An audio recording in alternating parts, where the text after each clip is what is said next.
ज़रूरत कौन सी? खाना, कपड़ा और मकान। हमेशा से वही, लेकिन अब इसमें इंटरनेट को ऐड हुए काफ़ी अरसा बीत चुका है। एंटरटेनमेंट, एंटरटेनमेंट और एंटरटेनमेंट। डर्टी पिक्चर में ये किसी फिल्म को हिट कराने का फॉर्मूला बताया गया है, लेकिन ज़िंदगी के हिट होने, उसके जिंगलाला होने के पीछे का नया फॉर्मूला इंटरनेट, इंटरनेट और इंटरनेट। आज हमारी सुबह भी इसी से शुरू होती है और रात भी इसी पर ख़त्म।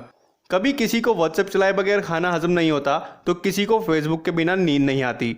जियो के 4G ने जब इंडिया में इतनी बड़ी क्रांति ला दी है, तो 5G मिल जाने पर तो वारे के न्यारे हो जाने हैं।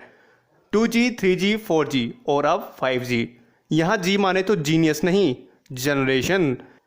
एक पीढ़ी से आई हुई नई पीढ़ी, जैसे हमारे दादा दादी पहली जनरेशन, हमारे माँ बाप दूसरी जनरेशन और हम तीसरी जनरेशन। इसी तरह 5G 4G के बाद आया है। उससे ज़्यादा तेज है और उससे ज़्यादा काम कर सकता है। चलिए जानते हैं कि 5G की खासियत क्या है।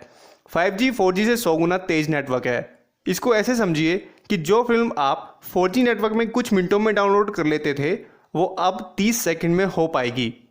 कम से कम कहा तो यही जा रहा है। 5G के आगे 4G कुछ भी नहीं है, लेकिन 5G की अपनी कुछ कमियां भी हैं। जैसे 5G की वेव 300 मीटर से ज़्यादा दूर नहीं जा सकती। दूर तक वेव पाने के लिए कई ट्रांसमीटर लगाने पड़ेंगे, जिसमें जहां भी जाएं नेटवर्क मिल सके। पेड़, बिल्डिंग या बुरा मौसम वेव को तोड़ सकते हैं, मतलब सिग्नल आने बंद हो जाएंगे और काम रुक जाएगा। चलिए बात करते हैं कि 5G कब आ रहा है। अभी तो नहीं आया है, लेकिन उसकी तैयारी जरूर चल रही है। जैसे कपड़े खरीदने से पहले उन्हें ट्राई करना पड़ता है ना, उसी तरह 5G को भी ट्राई किया जाने वाला है। ट्रायल किसी भी नए नेटवर्क को आजमाने के लिए ज़रूरी होता है। साथ ही कंपनियों को ये भी साबित करना होता है कि जो नेटवर्क बनाया गया है वो बाहर भी काम आता है। हुआवे भी इस रेस में शामिल हो चुकी है। जितनी भी कंपनियों के नाम इस रेस में है, उनमें से हुआवे भी सबसे ज़्यादा चर्चा में है, केवल अच्छे ही नहीं बुरे कारणों से भी।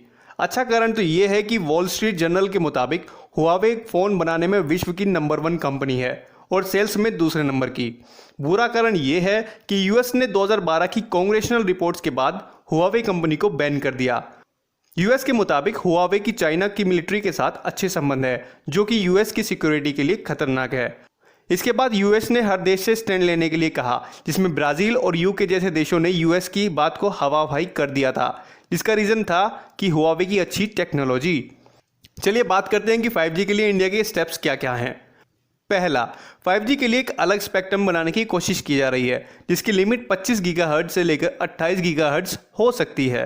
दूसरा, भारतीय एयरटेल, वोडाफोन और रिलायंस जियो को अगस्त से अगले 3 महीने के लिए 5G पर ट्रायल करने को कहा गया है। तीसरा, ट्रायल के लिए सैमसंग और नोकिया एरिक्सन को चुना गया है। चलिए बात करते हैं कि हुआवे और इंडिया का क्या रिश्ता है। नई सरकार की टेलीकॉम मिनिस्टर रविशंकर प्रसाद ने इंडिया में 5G को 100 दिन के अंदर ट्राई करने की बात की है, लेकिन ये ट्रायल हुआवे को करने दिया जाएगा या नहीं, मिनिस्ट्री ऑफ होम अफेयर्स और एक्सटर्नल अफेयर्स से बात करके ही डिसाइड किया जाएगा। हालांकि इंडियन एक्सप्रेस की रिपोर्ट के मुताबिक हुआवे ने बैकडोर समझौते की बात की है, यानी कि कंपनी कोई भी काम छिपा के नहीं करेगी।